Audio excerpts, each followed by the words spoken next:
Hello, my name is Peter Zablocki, and I'm a historian, author, and college professor. I'm thrilled to invite you to check out Evergreen Network's History Shorts podcast.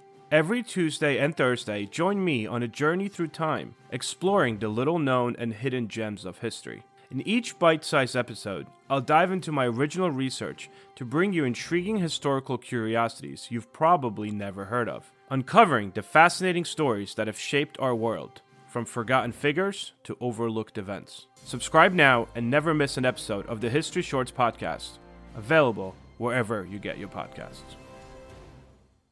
This is Peter. And this is Tom. And you're listening to History Teachers Talking Podcast, part of the Evergreen Podcast Network.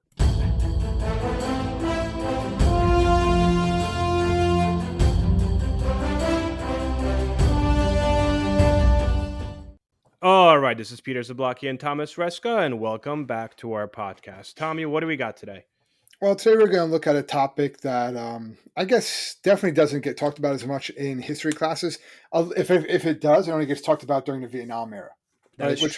Which would really be about this time of year, right around now, is when teachers are kind of touching on Vietnam, maybe give or take a little bit. But yeah, so what we're going to be looking at is a history of POWs. American POWs. So POWs are prisoners of war. So individuals who, from no fault of their own, they're basically everyday people who we get put in these situations, get drafted, go off to war, and get captured, live out the war, if they do live out the war, in pretty dire situations. Yep. And this goes back a long time, obviously. You mentioned this idea of Vietnam. It got me thinking real quick, like before we really get into it. You said a lot of teachers right now, we're recording this, it is May. So a lot of teachers are kind of hopping on this whole let's get to Vietnam thing. And interestingly enough, I feel like there's so much more history being added that ultimately I think high schools are going to have to create like a U.S. History 3 class. Because that's always been something that's discussed without a doubt. Right? Well, because think about it. Where do you stop? I mean, most of the people stop at Vietnam. Well, it's supposed to be, nowadays, I can just say, in the state that we're in, you're supposed to stop with globalization. Yes. And you can get to that sort of thing. But I know also in the state where we are, we're in New Jersey, everyone knows that. But in New Jersey, next year, they're looking at some new standards now, actually, in part of a conference that's going to be starting next week. Actually, it begins where they're going to be looking at the standards and any sort of changes they're going to make and probably add new things to the standards. So, it's going to be growing. Without a doubt. Right, it has to be, because you can't finish U.S. history or even any form of history with Vietnam. I mean, there's so much more to cover, and usually what happens is you get to Vietnam and then you rush through it. Even like in college, when I teach survey courses now, it's same thing. It's like boom, boom, boom, boom, boom. If you think about it and look at my syllabus, I have one class to teach like Vietnam. You can't do justice to that. Yeah, it's a Vietnam modern era. That's pretty much how it goes. Yeah, but you gotta remember, when we were in school in like the 80s and 90s, that's when it made sense. It was only 20 years ago. Yeah, that's what I mean. But that's not how it is today's anymore. reality. Yeah, no. Yeah, so I would think it would probably be some new changes. Content being added, even on a US 3, a third year, fourth year of required history, which I know is something, with one of them being civics, which are new civic standards put in. But I don't want to get off the topic. But yeah, there's definitely going to be a lot of changes, and also how history is being taught is also, I think, changing. Something that's going to change a little bit too. Right. Let's get back to prisoners of war. So prisoners of war, I think we're going to refer to them simply as POWs going forward. The idea of POWs is intertwined with the history of warfare itself. It's undeniable. It's always happened. Exactly. Captivity and the treatment of captives has been enduring features of any armed conflict throughout human history. It stems really from ancient times, medieval period, but I'm just going to kind of briefly go over that and bring us to America's first war, really, as a nation, which would be the American Revolutionary War. But you have POWs, and the taking of prisoners dates back to antiquity. So records of captivity are found in ancient civilizations as early as the earliest ones, really Mesopotamia, Egypt, Greece, and Rome. In those early societies, any captured enemy soldier were often three options: enslaved, killed, or held for ransom. We talked about this when we did our Julius Caesar episode, because he was captured and held for ransom, and he was like, yeah, you guys are not asking enough money for me. And then, by the way, when they pay for me, I will find you one day and kill you. And he winds up doing that. So in the Middle Ages, the treatment of prisoners is kind of varied, really, and dependent on a lot of different factors and religious beliefs or even conduct of war. But while some captives were held for ransom or exchange, most were actually now held for forced labor or executed, right? And then you get into like the early modern era, which kind of brings us to where we really are. Practice of taking prisoners of war became really formalized during probably like 1600s.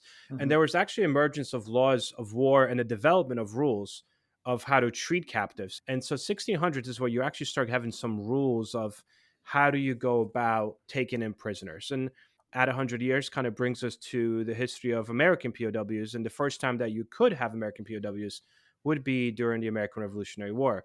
And this is kind of an interesting thing because the British are coming to our new country. So a lot of times they didn't really, as you'll get into, I'm sure, they didn't bring our POWs to England. So what did No, they no, do? Yeah, it'd be what did too they do? it'd be too complicated. It'd be too long. It wasn't going to happen. It's too Exactly. expensive, right? So they said about during the Revolutionary War, there was about 20,000 Americans were held captive during the war. About 8,500 of those actually died in captivity. A lot of them were released afterwards with the exchange between America and Great Britain. Most of them were kept basically in these damp, musty prisons, basically on vessels, and they were in That's what it was. Yeah. Waldabout Bay, New York, in Charleston Harbor, South Carolina, and also St. Lucia in the West Indies. We should get to that becomes something big in a minute. If you died, they just tossed you overboard, or you were Yeah. taken ashore and buried in a shallow grave. Like I said, a lot of them were returned afterward. There's information on this if you want to do deeper dives, but you're not going to find too much because it was kind of just they got captured and then put into one of these camps, and that's where they were kept. But a lot of the soldiers that weren't like released or exchanged after the war for British POWs were basically sold into to the Barbary pirates of Yeah. North Africa, and then they were used as slave labor until they were ransomed back. By the U.S. government, I believe, did buy a lot of their freedoms back later on, and also by their families. If they came from families that had enough money, they would get them out. That was just kind of like what you would do back then too. You would capture someone, pirates would capture you, and then ransom you back. It was a way to make money. Yeah. And the closest POW camp, traditional POW camp that the British could really muster was actually in Fort Niagara. So Niagara Falls, New York, which was on the border of Canada. So Canada was still loyal to the British, obviously, at this time. So Canadians. there were actually Continental Army prisoners that were brought to Canada. But for the most part, as you said, they were put on these Ships, yeah. floating basically prisons. And these weren't even nice ships. These prison ships were, Well, they're also ships from the 1700s. So how nice, well, it's true. I keep identify. keep that in mind too. So yeah, Yeah. there's no like air conditioning or even Air conditioning. or even good ventilation. You know what I mean? Like Yes. these, they're just there and chained up the whole time. Yeah, it was Right? They were not new ships either. So these were no. captured, obsolete ships that the British did not want to use. So damaged ships that were seeping water Oh in. yeah, And they rats were like, look, everywhere. yeah, literally rats everywhere. People just went to the bathroom where they could, and they just kept them off the shore on these ships. And often, a lot of these prisoners wanted to just jump off and die anyway. As you mentioned, the idea was that if you lived nearby, specifically near Brooklyn, New York, off the shores of Brooklyn, New York, which is where you had one of the most infamous boats, HMS Jersey, you had so many people that died were just thrown overboard, as you mentioned, that if you lived in nearby area, you would literally be fishing out bodies daily. Yeah, People would just wake up and be like, all right, there's another there's couple another body. bodies, right? So now it took just regular American colonists would have to bury these bodies that they would find near their shores because they didn't want to be walking by dead bodies all the time. And oftentimes it was like, well, we don't know who these people are, so just bury them here, kind of thing. Quite a lot of people, like you mentioned. I was not aware of it before doing this research that about 20,000 Americans were held prisoners. I thought that was, Yeah, something that again, it's not talked about, at least not in the history books. When they cover the revolution, it's a little bit different. That it's more of the battles. Lexington, Concord, things of that, Yorktown, and the work went on in the South and things of that nature. What the Americans were fighting for. They're not talking about like the POWs. That's not really associated with it. But again, like you said before, Pete, it's all part of warfare. So it's a continuation. You're not going to find a conflict that goes on that doesn't have POWs. It's just that absolutely. doesn't happen. Well, and even a smaller conflict. So, War of 1812, which Yeah, takes place shortly after Revolutionary War, and by shortly, it's not that shortly, but within 20 years or so, well, 30, I guess. It's not a big conflict, and England doesn't really get super involved until the latter stages of the War of 1812. So there is not a lot, but there are some POWs, and Americans are starting to be taken to England to be held in prisons. But yeah. even more important than being held in prisons, Dartmoor, the most. Dartmoor, yeah, It's a very infamous yes. British prison. Yep. But then they said that oftentimes this is also when England has a problem with having enough people in their navy, which is what starts this war in the first place. Yeah, So a lot of times you had American prisoners were simply impressed into the British Navy. So you were kidnapped or imprisoned during this war, And as opposed to being thrown into a particular prison, you were told, all right, you could go and rot in this prison in England, or you could get on this, British vessel and do what you got to do. And that's what oftentimes they had to do. The one interesting story is that we might not even have Yes, I was just our. going to get to that. You Yeah, beat me go, to it. go, you go, Oh, you go. can go. Well, it's basically our national anthem, the Star Spangled Banner, was written Yep. by Francis Scott Key while he was aboard one of these British vessels in hmm Baltimore Harbor.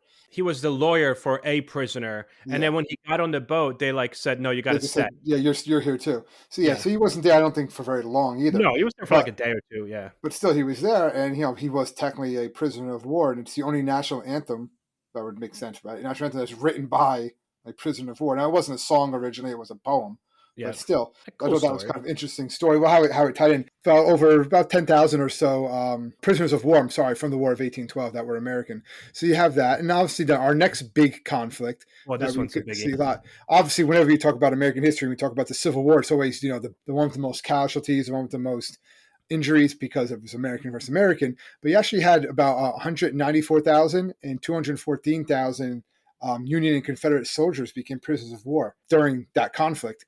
And most of the Union soldiers died in Confederate prison camps. Did These you guys, see pictures of, I mean, if because oh, they're there's horrible. images. Yeah. When you start looking at Union Army soldiers that were held in Confederate prisoner of war camps, particularly Andersonville, those images exist because cameras were already out, or early cameras were out during the Civil War. You think you're looking at the Holocaust survivor pictures, right? And they said That's that, yeah, how there was some, bad. it's crazy. And there Yeah. was some reasons why, because it was because both sides really expected a very short war. So they really didn't prepare for a large number of Yeah. POWs during the 4 years of that the war lasted. So as they were taken, at least in the beginning, a lot of like exchanges were kind of worked out just by the commanders. You capture this many, we'll capture this many. But as But did you time, see what happened? Yeah, did you see what happened though? yeah, well, as time went on, and they kind of get more disagreements arose, and then the number of prisoners of war increased, and in prison facilities on both sides were just getting small, so it became overcrowded. You had mismanagement. There really then became lack of planning and lack of like clean water and stuff like that. And then Food. They didn't food, they even didn't have, feed well, them. particularly in Yeah. the South, they didn't have enough food. They didn't have So food to then, feed their own armies. So yeah, they're like, so POWs, just let them they could die. feed the POW. That's what really happened in Andersonville. But then you also have when the North started hearing about that, they're like, well, it was like retaliation, and they're going to inflict some of the same punishments on Confederate soldiers. So that's a lot of suffering on both sides. There was, again, brother versus brother, right? So initially this was, as you mentioned, okay, listen, we're going to just swap each other's prisoners. So five of mine for five for yours. Until 1863, that was pretty much the case. And in 1863, the issue came about because of African American prisoners of war. So African Americans were being conscripted or volunteered into African American units in the Union forces. And then what winds up happening is while they are captured, the assumption here is it's like you should trade them back and forth for the same thing. So, like, we want an African American soldier back, we'll give you one Confederate soldier back. Yeah. And what these guys started arguing about is essentially the Confederacy refused to treat black and white Union prisoners equally. And that's kind of what broke it down. And there's this famous saying, I don't remember the exact words, by Ulysses S. Grant when he was approached and he was told, like, look, this whole prison exchange is falling apart. What do we do? And he said, well, we could afford for them to keep our prisoners and replenish our armies, but the Confederacy cannot. And that was kind of the thing. Like, all right, we'll hold their prisoners because they're poor, they don't have money, nor do they have enough people to continue to grow their armies. And that's kind of where we went with. I mean, some of these things were, there's so many different camps, but Andersonville by far is the Yeah, worst so one, that's the right? one you probably hear the most about in history. If this ever does reach the history books, which I know it does, the POWs in the Civil War does get talked about, basically just with Andersonville. That's it. And even then, I think that's more of a upper level class that's going to discuss that. So it was actually known as Camp Sumter, the Andersonville, Yep. Georgia. Yeah, about 45,000 Union soldiers were confined there. Again, if you guys look at the images of this, it does get pretty intense. It was established in 1864, and because there were so many growing, the number of Union prisoners was No, they didn't growing. know what to do with them. It's the same thing. It was still Exactly. just no And one they're like, expected this to be well, going. and they like, let's design this thing to hold 10,000 prisoners. That's really what it was. It was surrounded by a stockade wall, wooden logs, and the prisoners were housed in these makeshift shelters that were basically made out of scraps of wood, cloth, even whatever materials they could find Yeah. or scavenge. But instead of holding 10,000, it held 40,000. So 45,000, that's more than 4 times what it was designed for. And even when it was designed for that, it was, again, it looked like a Hooverville. They could not handle it. It was just beyond its scope, beyond anything. You could just imagine the filth that was there, the disease that ran rampant. So that's why you Well, have so many deaths. If they're not eating, they're not, they don't have they don't have the nutrition, so they're more susceptible to disease. Plus the human waste and everything, the bad conditions, the smoldering heat too. This was in Georgia, yeah. so Well, if think of it this way, there was also supposedly this really infamous commander of the camp, Captain Henry Wirtz, I think, Wirz. Wirz. It was a Swiss-born Confederate officer, and he was tasked with overseeing the camp. And he was so bad about and just kind of nonchalant about the death towards American Union soldiers that he was later tried by the military tribunal and became the only person executed for war crimes committed during the the Civil Civil War. War, yeah, it was only open for 14 months. Isn't that nuts? So, and it was that much death and just, yeah. So anyway, after the war, the camp was closed. Efforts were made to provide. Yes, they weren't going to keep it open, Pete. Well, the one thing, well, obviously, the other thing is the efforts were made to provide like proper burial for thousands of the soldiers that perished there. But even then, like a lot of them were not identified, so it was kind of hard. Today, it's a National Historic Site. It's still there. There was something else I wanted to say about this, and I totally forgot. Okay, I forgot. So let's move on to the next conflict. You have the Spanish-American War, which is a total 180, basically, from the Civil War when it comes to POWs. Because the Spanish-American War only lasted for 3 months, and there was actually less than a dozen American prisoners of war. So there wasn't really many. And those POWs were quickly exchanged by the United States because the United States captured over 150,000 Mexican soldiers, the Spanish soldiers during this time. So it was pretty much like a one-sided conflict. Most of the prisoners that were taken were... They exchanged, weren't they exchanged? Yeah. Well, yeah, all the American soldiers were exchanged for, so none died in any prisons at that time. All right, so that brings us to our next one, which is World War I. World War I, yeah. World War I doesn't have as many as I thought, to be honest with you. No, we got to remember, the United States was only in it from 1917 to 1918. Yeah. So it's about, not even 5,000, about what they said, roughly 4,120 Americans were held prisoners of the war. Yeah. And 147 of them died in captivity. But what makes this unique is there were rules for the treatment of POWs were put in place years before the war.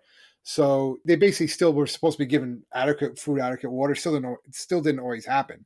Well, because of they were supposed to be treated. They were supposed to be treated better. Yes, there were rules put in place a little bit. Now, I think one reason why it was so much lower was just because the nature of that war. Like you weren't really taking prisoners. Yeah, no, they were dying in the trenches. You were dying in trenches. It was much different. Yeah.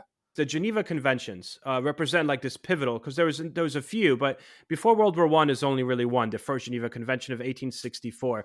That's like a pivotal moment in development of a form of international like humanitarian law that was specifically designed when we go to war and kill each other humanely. Yes, if that makes sense, right? Like they even talked about like what type of knives they could use and stuff like that, right? Oh yeah. Like there's so many different things.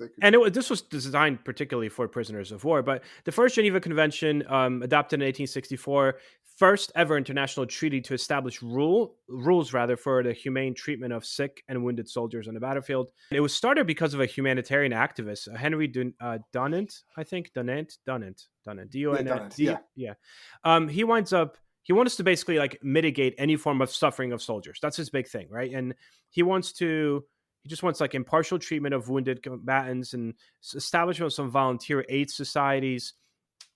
Eventually, it gets revised by the Second Geneva Convention, 1906, and added protections for wounded, sick, shipwrecked members of armed forces at sea. The idea is like this is how you treat if you have a wounded soldier. You need to bring him to the hospital. You need to save them. Like let's be human about it. And eventually, there's another Geneva Convention, a third one in 1929. That introduces further protections. And these are actually specific for interrogation, which is interesting, how people can be interrogated. That's what often you see in movies, like serial rank number, that's all I'm giving you, because according to the Geneva Convention, that's all I have to give you. And that was the 1929 Geneva Convention.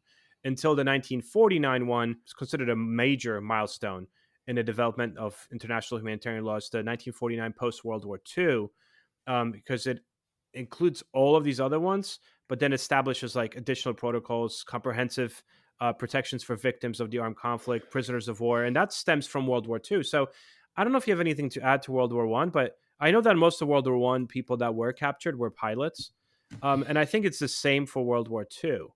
Yeah, yeah, American wise, they were pilots. Yeah, Yeah, uh, yeah. there were some interesting ones too. I remember that movie. I can't remember the name of the movie right now, but it was about the Americans in the Argonne Forest during Oh, that time. the Lost Battalion. Lost Battalion, and a couple of them get captured, and they're actually treated very humanely by the Germans at that point. It was different. Like Yes. warfare was still kind of seen, I would say, but like a game of chess at that point. There were rules and stuff like that. You had to do certain things. You're supposed to surrender when captured, so they were treated a little bit different, at least at that point in the war. But World War II becomes much different. Yeah, and again, most of them that got most Americans that were held, at least in Europe, which was about 94,000 of them, were shot down flying missions over Germany, or they were captured at the Battle of the Bulge. And at first, the conditions were actually pretty good if you were captured by the Germans. But I as the just keep war on drew, thinking of what's that show? Hogan's Heroes. yeah, Hogan's Hero. So yeah, it was something like, well, not I comical wouldn't like say that, that. Yeah, but but they were humanely treated for the most yes, part. But in as comparison to what the Japanese did to to what Americans, the yes. Japanese did, which we'll get to, but like as the war drew to a close, same things you started seeing: malnutrition, overcrowding, lack of medical attention. Again, when a country is on the brink of defeat, they don't have the supplies to keep their own army fed and clothed. They're not going to do it to the opposing army. They're not going to have them out. Yeah. So as American Russian forces started closing in opposite directions, a lot of these American POWs were taken from camps and they were forced to march to avoid the Allied forces before they eventually get overrun, and then they're repatriated. They're freed basically. The Pacific was much different. You had about 30,000 Americans were imprisoned by the Japanese. Most of these happened during the fall of the Philippines Oh yeah. and like the Bataan Death March, and they suffered a over 40% death rate, which is a huge amount, obviously, and they suffered brutal captivity. They were crowded into hell ships, and these hell ships were basically sent back to Japan, where a lot of them were actually torpedoed and sunk. But for the ones who survived all the way back to Japan, they were basically just forced to work in mines and things like that, 7 days a week, minimal food, just beaten. And a lot of them were actually taken and killed as Japan was losing the war. They were taken, just shot. They wanted to just get like Well, massive if revenge. not shot, they were literally beheaded. They get beheaded. Well, Um, that would happen at the Death March too. Again, as they're just yeah, walking and falling, they were just attacked, brutalized, run over, right, and just continually, they would just run them over with tanks and stuff like that. They did. The Japanese were brutal. We talked about that with some of our other podcasts, like Unit yeah. 731 and stuff like that. They were going to be just as brutal to prisoners of war. I mean, the death rates among American POWs in the Pacific were staggering. I think nearly 40% of Yeah, American POWs held by the Japanese had died in captivity, making it one of the highest mortality rates in American military history. The combination of harsh treatment, forced labor, lack of adequate food, medical care, I don't want to say designed, but on purpose, really violence. And even in the last moments of the war, you were talking the last 48 hours of the war, even after the second bomb was dropped yeah, on they would kill. Nagasaki, Yeah, they were like, you know what? First of all, a lot of times they were killed because the Japanese were afraid that there would be evidence of what had been done yeah, to they them. wanted to kind of erase it from history, which wasn't Exactly. So they were wasn't like, going to happen. But yeah, yeah, they would behead them, they would bury them. The idea was like, do not in any way, like they almost didn't want evidence of what bad shape these American POWs were in. And if you read James Bradley's book Flyboys, I mean, it got to such an extent that in certain circumstances, American POWs were not just mistreated and beheaded; they were actually eaten. I mean, literally, there's proven cases where some American flyers where they were beheaded or castrated or whatever else the terrible way to go was, and then a piece of usually it was a piece of their leg that was taken off and like their liver, and it was eaten by some of the camp people that owned the camps. Again, by far some of the worst treatment ever of POWs happened during the Pacific War. And the psychological abuse, right? Torture at the hands of the captors, interrogations, beatings, being tied up and left in the sun in the Pacific, right? Where you literally your skin would burn. These are considered common mistreatments by the Japanese that were seeking to coerce compliance, I guess, from prisoners. Chronic health problems from those that actually survived this thing. The one thing, too, that I saw kept on popping up is POWs in World War II.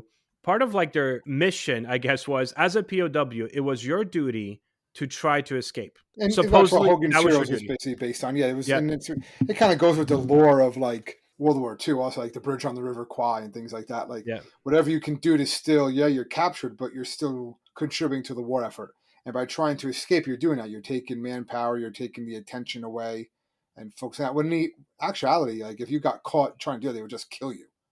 Well, yeah. Like that, there was no ifs, ands, or buts about that. You're trying to escape. All right, we're going to beat you. Maybe we won't kill you the first time, just because we want to show an example to people. But then eventually they're going to kill you because it's just that's what they're going to do. I mean, remember the movie The Great Escape?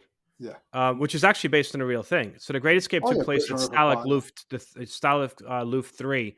It was a German prisoner of war camp that's actually now in Poland. At the time was Germany, held primarily Allied airmen, but also British, Canadian, American, other ones. And the escape was very meticulously planned. It took them months to try to get out.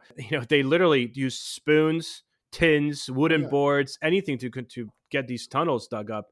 And on March 24th, 1944, the escape attempt commenced. They actually managed to tunnel beneath the perimeter of defense, and they made their way to freedom. Total of 76 prisoners escaped through the tunnels that night. Now, despite a successful initial escape, though, most of them were unfortunately I guess the movie alludes to that. A lot of them do die, but they were recaptured by the authorities in a matter of days. So they Yeah, didn't because really where get are they that going far. to go? Yeah. Yeah, I mean, you're in Germany, basically, right? So the retribution, 50 of the 76 prisoners that were recaptured were executed to deter further escapes. And that's kind of also what the Japanese would do as well. If an American POW would escape, they would usually kill a few Other POWs ones, that yeah, remain. just yeah. So you knew that too. If you tried to escape, you got away, they were going to kill some of your friends, and it's like Yeah. it And was a way of keeping people from doing that. exactly. And before we move on, the one thing I would recommend, there's a book by a POW called, his name was Daniel Culler, Culler. If you guys get a chance, it's a short, quick read. It's a memoir. The book is called Prisoner of the Swiss. And let me tell you, that book was intense. So people thought that they were a neutral country, which was a common misconception in a sense. Yeah, they were neutral, but they didn't want to rock the boat or really anger the Germans too much. Dan Kohler was a an American airman that was shot down, had to land in Switzerland, and everyone thought like, oh, at least you made it to Switzerland, but he was put in a POW camp, even though he was an American. His story, guys, is, I mean, he was raped multiple times. He was beaten to barely living. Insane. And the federal government, after the war ends, actually denies that he did this. And it takes until like 2000s for the government to be like, yeah, that happened. The Swiss, the Swiss had some POW camps where Americans were held and terrible things happened to them. But when he got back, they were like, yeah, you weren't really a POW. You were just hanging out in Switzerland. And he was like, no, like this is what happened to Yeah. me. Amazing book, guys. If you get a chance to read it, again, kind of crazy. But I think that kind of brings us to our next two wars, which now we're moving post World War II, Korean War and the Vietnam War. I did not know much about POWs in the Korean War until I started doing this particular Yeah. research. And first of all, over 7,000 Americans were captured. Yeah, but the big thing was that during the Korean War, they did not abide by the Geneva Convention. Exactly. So that's why you had a good number were killed during that. 2,700 died while imprisoned. So did you see that in that one big thing that was happening was the fact that they went into, yeah, I'm well, sure you've seen this. they tried the re-education. Then basically, Exactly. It so was like this central strategy by North Korean Chinese captors was to convert American and as well as South Korean prisoners of war into a communist ideology. Like the idea was to undermine the Americans' allegiance to their own countries. So while they had these POWs, they didn't just lock them up. They were like, we're going to re-educate you and like in this indoctrination of communism. yeah, So basically, yeah, make you not become a communist, make you switch exactly. sides. And the idea was that eventually you would be released, you would go back to the United States and you would spread this communist propaganda. But prisoners were subjected to rigorous and prolonged political indoctrination sessions, hours each day, right? There was like designated areas in POW camps. You're required to attend lectures, participate in study groups, write papers, engage in discussion about communist ideology. You had to recite communist slogans, beliefs, learn how to sing pro-communist songs. There was threats, intimidation, manipulation. And they'd be like, we know your family in America. We know where they Oh, they would live. do Or, anything. Yeah, they're basically trying to get them to switch sides or just oh, denounce in yeah, any way. And the same thing happens in Vietnam. Well, yes. there was something similar that happens in Vietnam. And you see that a lot of the movies that portray that. But it was a way of brainwashing, a way of also, it was propaganda. I think that's when you start seeing this more in Korea. Start seeing it from the beginning in Korea. You see it more in later wars. Is the idea that prisoners of war can be used as propaganda. Yeah. If you get into the switch sides, that can be very valuable in the public opinion, particularly if you're fighting a war against America, because no one wants to see their soldiers captured. Just wants to see them paraded on. 1950s, you have TV and stuff like that. You can start, doing those sorts of things. The Manchurian Candidate, it was a novel that came out in 1959, and later it became a film in 1962, which I think was remade in 2004. But the story was literally playing off a real event. No, it wasn't a real event. I shouldn't say that. Off of real fears, I guess. Because if you guys have ever read or seen the movie Manchurian Candidate, it was this idea that of indoctrination, that someone was brainwashed in Korea and hypnotized to eventually come back to the United States and be activated to like kill the president or somebody else or some important person. But this was influenced by fears and rumors that were coming out of the Korean War about the treatment of American POWs.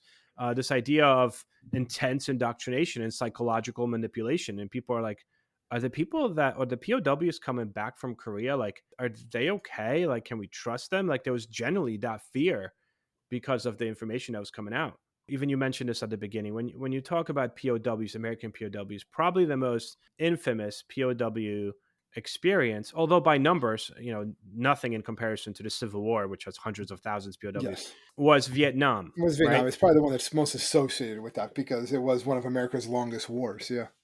So what do we got about Well, Vietnam? I don't want to downplay it, like you said Yeah, before. But there were 766 Americans are known to be prisoners of war during this time. There were more than that, but those are the known ones because that's not counting MIAs, right? Missing in yeah. actions, which were more than over 200 of those. So about 144 died during captivity. But unlike previous wars, the length of the POWs was much more. A lot of them were, in prison for 7 years or more. And torture was very common, mostly because the Geneva Convention wasn't followed, but it was also because the North Vietnamese claimed that the Americans weren't soldiers, so they didn't have to be protected on the Geneva Convention. They were political. Criminals. Yeah, yeah. So because of that, they were able to be tortured. And the torture was severe. Like, it was, besides just beatings and things like that, they would beat them with pieces of iron, prolonged solitary confinement. The whole idea was just to make things worse. Malnutrition, leaving them in extreme temperatures and stuff like that, burning them. It was anything they could basically do to try to reach a breaking point and then get them to somehow cooperate in some form or another.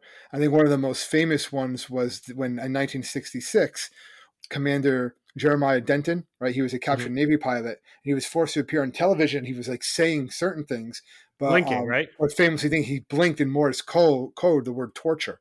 So, and that basically confirmed to U.S. intelligence that the prisoners were how they were being treated.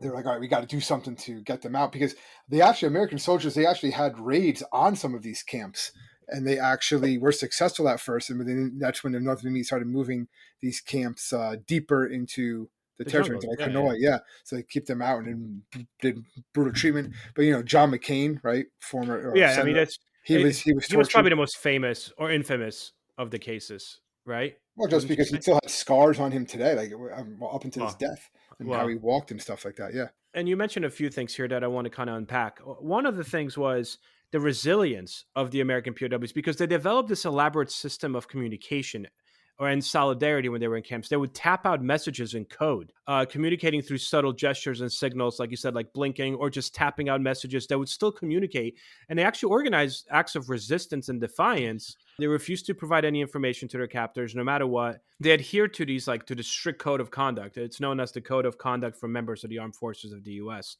And a lot of them did attempt escapes. That happened often. Some escapes involved meticulously planned, elaborate schemes, kind of depicted in movies. They would dig tunnels. That was a big one too. And not a lot of were successful. But probably the most famous, infamous Vietnam War POW is Senator John McCain, right? So born into a military family, that's what that was key. His father and grandfather were both four-star admirals in the U.S. Navy, so he followed in their footsteps and joined the Naval Academy. During, I think it was 1967, his 23rd bombing mission over North Vietnam, his aircraft shot down by surface-to-air missile. He's ejected from his plane, parachutes into a lake. He is captured and taken to the infamous Hanoi Hilton, is what the POWs called it. He was subjected to brutal interrogation and torture. They would break his arms and then as soon as they healed, they would re-break his arms. They knew who he was, so they're like, dude, we'll exchange you back. Like, you could go back to the US and we could exchange you for some really, a big number of our POWs because of who his father was. And he refused. He was like, no, I'm staying. I'm an American soldier, and I need to stay. I'm a naval aviator. And the only information he gave was his name, rank, and serial number and date of birth. So super strict adherence to the military code of conduct for POWs. And he winds up staying there. I mean, he was there for 5.5 years. Yeah, so that's a And long. Think about that. Yeah, right? And 5.5 years. And the only information he gave was, here's my name, here's my rank, here's my serial number. He emerged as a leader among all the other POWs in the camp. Like, everyone's like, dude, this guy's like refusing to break. Finally released in 73 as part of Operation Homecoming. It was a big prisoner exchange between the United States and North Vietnam. He winds up coming back a hero, but like you said, physical injuries and psychological scars from his time as a POW, I mean, they continued to affect him for the rest of his life, which was also such a slap in the face when a former president said that he was not a real hero because real heroes don't get captured. don't get captured. Well, that's a whole other issue right there, a whole other story right there. But I thought was also interesting about Vietnam, the war, is that years later, so a lot of them get released, support Operation Homecoming. But there's in Vietnam itself, there is a lot of talk, and even in 2000, the year 2000, they were talking about that there's these officials that come out and say, listen, I was there. There was no torture going on during the Vietnam War. These are Vietnamese, like, government officials now that were in the North Vietnamese army back then. And they basically said, there may have been a few times they slapped someone or something like that, or some threats, but there was never any widespread torture. That's just been fabricated by the West. And we want to move past that now so we can have better relations with the United States. So it was kind of interesting that, like, it's very similar. You see the same thing in Japan. Japan is not so much of like ignoring it. It's more of like, not so much denying it, but more of ignoring it. Like, oh, that was the past. Let's just let the past be in the past type of thing. But in Vietnam, it's more just like a complete denial of what happened. Interesting. Not everywhere, but there's a lot of government officials that will just deny it. Yeah. All right. So really, I mean, there's only one other war that there actually were POWs captured, and that was Such, the initial Persian Gulf War, the correct? first one, 1991. Yeah, and I do remember this one a little bit because we were a little bit older. And I remember seeing some of the prisoners that did get captured. They were paraded on TV. And this made, actually, it was 23 Americans that were captured, but what made this also unique with 2 women were actually captured. Yeah. And they were also tortured, basically physical abuse, mostly beating with pipes. Their eardrums were busted. They were given electrical shocks from car batteries and stuff like that. And the Iraqi government basically said, we're going to use these prisoners, we're threatened to use them as human shields, which is, again, all violation of the Geneva Convention. Yeah. But all 23 were eventually returned home to the United States by the time the war ended. And you bring up a good point to kind of put all this together to Well, close the that's what I podcast. do, Peter. I bring up good points. Come on. That's right. To kind of end the podcast, because despite all these international agreements and conventions, the treatment of prisoners of war is still a contentious issue, right? I mean, allegations of torture, abuse, unlawful detention, these things surface all the time in recent conflicts, even.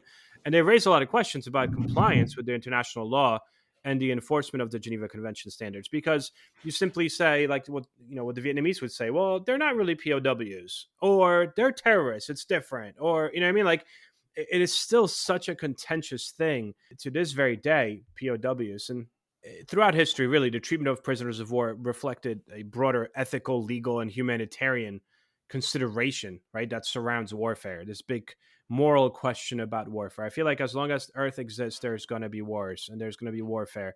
With sayings such as "all is fair in love and war," I think we have a long way to go. I mean, again, I think we're improved since Well, again, ancient times, you're but never going to you're never going to be responsible for these war crimes if you win.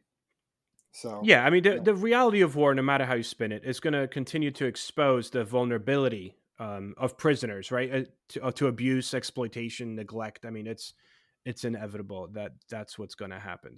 Anyway, I guess it's like a sadder podcast, but at the end of the day, the men and women of this country that have been prisoners of war, I mean, these guys nearly the ultimate sacrifice, right? These people know courage, freedom, in a Well, they sense. know grit, basically. Yeah, Yeah, it's a nuts. situation that very few people Could survive. could survive, understand, comprehend. Even, yeah. Yeah, nuts. All right. Well, I think that pretty much sums up this episode. So thank you so much, guys. If you need to find us, you can find us at www.historyteacherstalkingpodcast.com. Do not forget to leave a review. Tell your friends about us. Make sure you tune in every 2 weeks to see what we got going for you guys. And we do appreciate your emails. Please keep them coming. Thanks so much, and we'll see you in 2 weeks. Stay safe, everybody.